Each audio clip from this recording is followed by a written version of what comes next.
any effect on you, I guess, huh? All right. So first of all, just why are you interested in the town of Knowlton? What is your interest? Well, I guess my interest in getting this made, in fact, it started about 25 years ago in my mind, and I wanted to do it while there were still people that could give me information and pictures. So I spent the first winter contacting past residents and getting all their information. And then about 4 or 5 winters following that, after Christmas, I would just set up my table so I could watch TV and pass my time making these buildings. I'm going to just move my camera for a second. You're doing great. So I can see that more as you're talking about that.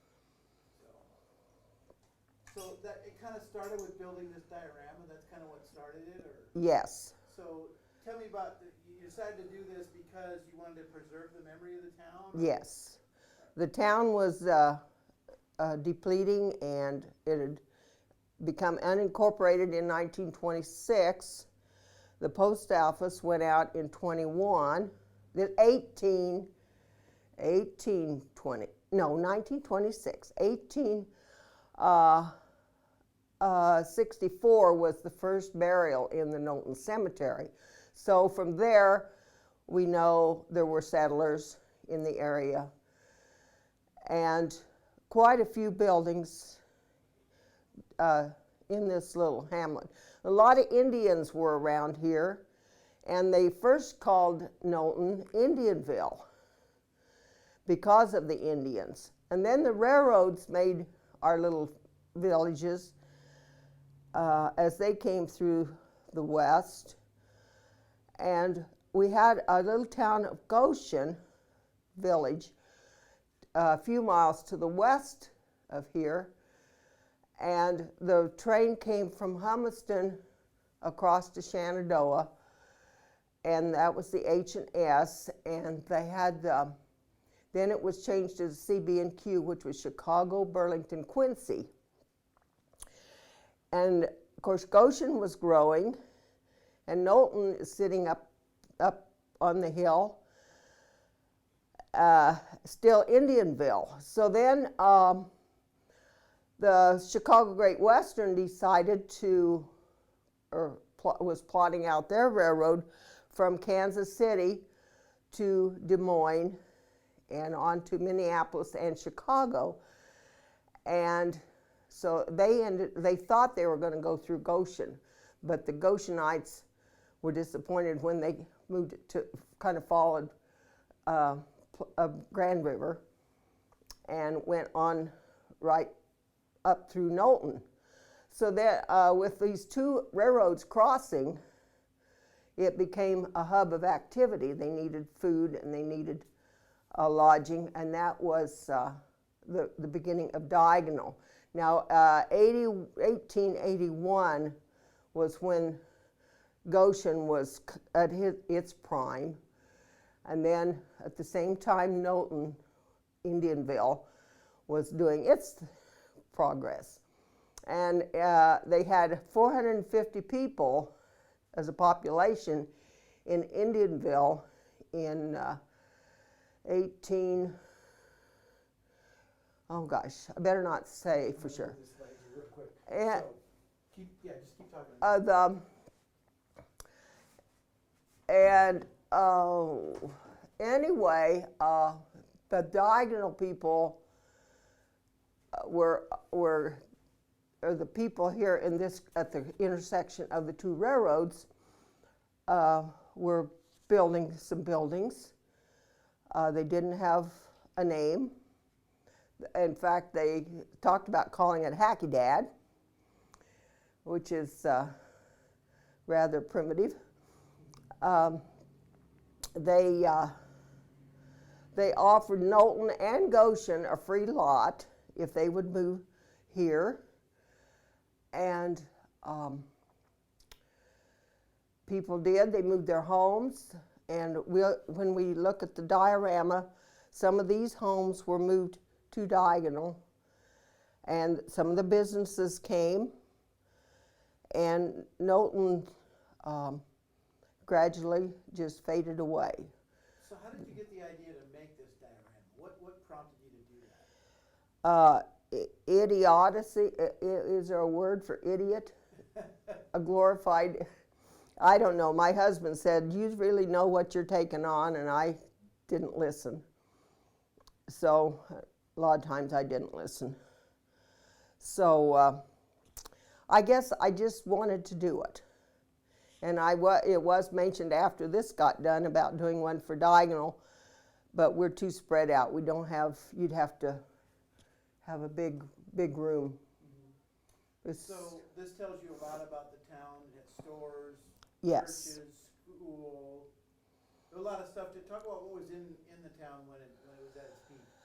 Oh my, 2 churches. They had 2 fires. Of course, all the buildings were wooden, and the businesses, and they'd fire up their stoves at night, and they pretty much wiped out the business district. And so then they made some brick buildings, and that's the pictures we have. Most of our pictures today are the brick buildings. So, but at its peak, it had a church. How many churches? Well, somewhere in our literature it says 5, but I think some of those congregations might have met in homes. We had 2 actual churches. We have the Methodist Church and the Baptist Church. And we had, back to the railroad, this route from Kansas City to Des Moines and about formed the veins of a maple leaf. And the railroad men called it the Maple Leaf Route. And we have a picture of the maple leaf over here on this wall. And the maple leaf, the Knowlton people really used this maple leaf name a lot. They had the Maple Leaf Hotel, and on the front of the schoolhouse, they put a maple leaf. So they really dwelled on that, and now we have the Maple Leaf Pathway that people can walk on the old railroad right away. And what was the population at its peak, did you say? 450 in, oh my goodness, 1881, I believe it was. And then it started, and it had the factory open then? Yeah, we had a foundry that was very active in 1900. They made sleigh runners. And I was told that there was a manhole cover in the big city in the east, Philadelphia or somewhere, that said "Made in Knowlton" on it. Now I have no proof of that. We have a picture here of the machine they made that was a grader type. Oh my, it's here somewhere. And they shipped some of those to Russia, and also several loads in materials. It said several loads were shipped to Texas. Wow. So then, and it burnt. They had a fire, and that they never rebuilt that? Never rebuilt. It employed a lot of the local people, and it really hurt the economy. So then this town started going down when Diagonal started coming up? Yes, that was the end. People wanted to move to Diagonal? The railroad made the towns, but the railroad also made some of the towns ghosts. Wow. And so that's why we have a ghost town out here? Yes. Okay. Mm-hmm. So, but you think it's important to remember Knowlton. Why is it important to you to remember this town? Because it's no longer there, I guess. Okay. So then Knowlton still hung around for... 1926 is when they unincorporated. And they had the big school. They had a little school, like a one-room school, about a block from where the big school was built. And it was a 4-room building. And there's like 40 windows in that schoolhouse. When I was building this, I went to visit a lady that was in the nursing home that had went to school there. And I took the little schoolhouse to see, you know, is this look like the building? And oh, she just was very happy. And she said, I remember sitting in that one window there. There was a stairway in the entry, and she could see the stairway, and she knew when the principal was coming up the stairs, and she said, shh, shh, shh, everybody, shh, shh. And she was such a nice little lady, you know, but kids were all the same. And how long did it take you to do this, Arlene? Well, it took me at least a week to make the schoolhouse, because it's got those 40 windows, and they are actual holes in the board, and you insert the window if they're just not glued on. Probably three years, and then to make the base of it, Betty Ruby had lived on the corner, and we're active in our museum and very interested in genealogy, and she says, I lived on that corner, I know how those hills went. Well, today the road is, you know, we take God's world and make it the way we want it. We level off the roads, but you have to, as you drive through, you have to look at the fences and get the contour. And one story was that they could sleigh ride from the schoolhouse hill clear down. They had enough momentum going up down the hills, they could go clear to the railroad track, which would be like about 4 or 5 blocks. Now, this is east-west, right? Yes. North-south. And the center of the road here is the highway that you ride on now. So that rail line there is not, that would have been east of town? Yes. Yes. And that's where the switch yard was east of town? Yes. Okay. So what would you want people to know about remembering a ghost town? You think it's good that if it was Knowlton or another ghost town, it's good to remember that. What's your thought on that? Well, it's our history and our ancestors. One fella here in town said my great uncles used to ride into town on their horses shooting their guns. You know, just not at anybody, but just making noise. It's like kind of exhaust from your cars in your era. Yeah, yeah. So it's been kind of interesting too to see that here's a small town in Diagonal that thrived because of Knowlton's demise, and yet Diagonal seems to kind of be defying the odds now today in terms of keeping things going, businesses coming back and starting. Is there a lesson that would be learned from Knowlton? Maybe that's a crazy question, but you know what I'm saying? Don't give up, I guess. Okay. Don't give up. And once you lose your school, you're going to lose your community. It's visible throughout the state. So we're hanging on. We are the smallest school in Iowa. And right now we have 3 county engineers in our area, 2 that are under 30. We have doctors and lawyers and engineers and professional people that are coming out of our high school. And we don't have law enforcement in our school. Yeah. Okay. So I think that's, you've covered the basis of what I thought we were going to talk about. Anything else that you think I should emphasize that maybe people should know? Well, the fact that these houses were moved, I'm not sure how they were moved, possibly on the trains, or the old system was to have logs, and then you rolled them on logs, and then as the one log became empty, it moved to the front, and you could roll. One house here in town was moved down a hill, and the lady baked her cherry pie all the time it was rolling down the hill. So it must not have cracked the plaster. And wow.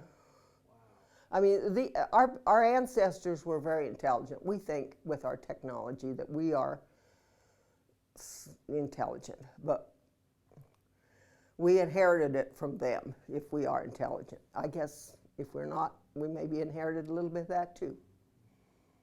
Okay, I think that's gonna do it.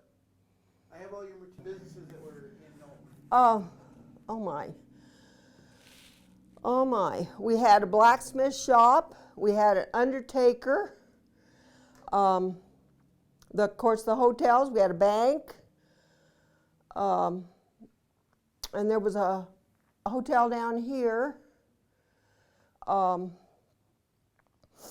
this, I call this the Knowlton Mall because after all the fires, they made several general stores with the brick. How many fires were there, did you say? 2 major fires. The post office and a barber shop over here. And a few years ago, you could see the foundation for some of these buildings. And I'm sure if you went out and walked in the grass. And what's this sign up here on the, you were going to talk about the... Knowlton, Southern Iowa's most famous ghost This town. one up here too. Oh, that's E.L. Yerian. And he was, well, his brother did many things. His brother was in the barber shop and in the general store. And his son, that's a motor oil sign. And I'm not sure what business he had. But his son was Everett, he was known as Yan Yerian, and his son was called Yam Yerian, Everett Yam Yerian. And they played baseball every place that was flat in Knowlton. And of course that was a cheap entertainment at that time in all the little towns. And Yam played for the Chicago White Sox. And Dizzy Dean had just gotten married, and he said he was with the Houston team, and he said he was going to pitch a shootout for the game that day for his new bride. And Yam hit a home run off of him. So that's our glory, I guess, for Knowlton. Major League Baseball. Major League. And when the Major League, Kansas City, they wouldn't have been the Royals. I'm not sure what they were called. I'm not sure what they were called. Anyway, when they got done with their season, they would get on the trains and go up through the little towns and play those little towns as a promotion. And they stopped in Knowlton, and Knowlton beat them. Now, it might have been like the Globetrotters, you know, it might have been just I'm sure it was a fun thing, but they might have goofed off a little bit and let the little guys win. Okay, well, I think that'll do it. I didn't tell. Yeah, how did Diagon get his name? Well, when the railroad men were working on the tracks from Kansas City up through to Des Moines, the railroad men called it the diagonal because it went diagonally through here. And the other argument with our citizens is it was because of the 2 railroad tracks crossing diagonally. But I guess I feel like the railroad men really named it. They named the Maple Leaf Pathway, and they named diagonal. Okay. All right, well, good job. And we are the only diagonal in the world. That's labeled Watts, C.W. Watts property. Yeah, see, I don't know. Well, in this picture, it was Andrew Yerian's. Yeah, that's This building. section. This building right there is still there. That's the only one. Oh, okay, That one right there. okay. And I really thought the front of it was probably taken off, but it looks the same in that picture. The foundation for this building was still, this house was still there when we bought the property. And then, see, Watts's place that was still standing, trying to think where it was at. It was like this one here probably, where Betty Jean had lived. Yeah, Yeah, see that building there is the one still standing. And And you're talking about this yeah, one right it'd here. about have to be that's Okay. it there, flat top, yeah. Mhm. Yeah, it's still there. I always thought that front maybe had been taken off, but that's the way it is in the picture. Cause there's a little bit. Read the Herald, celebrating her 29th birthday. But I don't know what name theirs would have been with, cause Jack said his grandma and grandpa lived there when he was a kid Okay, and had that welding shop. was that Carson then, Well, or, that's what I don't know for sure. what was Dorothy's maiden name? Ruby. She was a Ruby. Mm-hmm. Yep. Well, rubies are everywhere. I mean, in the Knowlton Sure. cemetery, there's Right. But I don't. a depot. I'd have to ask again on that. Jack, there was a grain bin here, down off about right here, and it was still there when we got the place. But right out this back door. You might get a better shot over Well, here. yeah, I'll get a close-up later. You don't, I don't, good. Moved here I from, could do so it. from where? It was where Tom Fletcher's house, and the vacant lot right beside. It was moved to It diagonal. was moved after. to diagonal. Right. Yes, Yeah, yes. because they cut it in half this way and And made two houses out of it. Yeah, They set the one part down and put a roof on the second half, so they made two houses out of it, cutting it in half like a yeah, sandwich. and I don't know how they would have gotten it here. The top half was Tom's location. Was it? Because in the history book, there's a picture of it, and you can see the trim above the windows. And when I went up to measure the house to get this built, I could see the trim above his windows. All the same. Now, when Betty Clay Miller lived right. in the one next door, it had shingles put on it, Oh, okay. and you couldn't see the windows. I see. Yeah. But Tom's was the top of that. Went over the. Oh, the trestle. Yeah, and, Yeah. well, I went, no, here's the trestle. And as some of those train pictures I got, you can see the bridge up here on the track, about where it ends there. Yeah, I'd call that the trestle. This was the viaduct. Wouldn't you call that? Okay. I'd call that the trestle. It was about like, say, Okay, right yeah, here. there was a bridge in there. And Yeah. I'm thinking that a road went up by the cemetery, up there by Good Hills Bends. Oh, I bet you're right. And then came back across up here. Behind here. Somewhere in here. Yeah, where Abby Winslow lived up Very in possible. there. Rick Wiley found us some stuff. What a Knowlton, what is it all he got, Patty? He found on the internet. Yeah, but what's his kid gonna do it? That's what I always ask. Now, this picture, or this plat, you can see the jail. And that's this one here, then? No, See the north side of the road. right here. Right there. Oh, okay, yeah. There. Now, this is 94, because the schoolhouse doesn't have a roof on it. Right, the street came down, this street was here, we've gravelled it since. It turned right here and went on east, but then on down through there you can see where it crosses the creek, there was a street. It run clear up the top of the hill, there were houses in that south of there. Church, I guess, on top of the hill, they tell me. And on south of that, you can see where more of the town would have been laid out if they would ever developed any more. There's fruit trees and there were some wells. Like back. So what's it like? What's it like for you to live in the ghost town? Well, I nobody else liked it, so I just bought my own town if I could have my. It's just neat to know a little bit of the facts and figures. And I grew up going past here as a kid, so I do kind of remember part of the town being here, but not much of it left now, other than artifacts and stories, some pictures.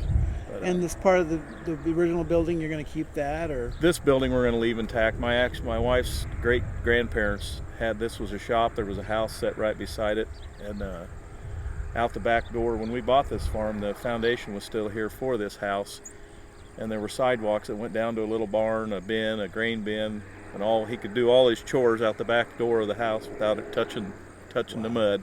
Wow. But yeah, it's. And you've even kept it so you can even still drive the streets here if Oh you yeah, want. absolutely. The street used to go on west of here too, where that old pickup's sitting. There was houses on west of here, on around to the corner. So. Well, awesome. Well, thank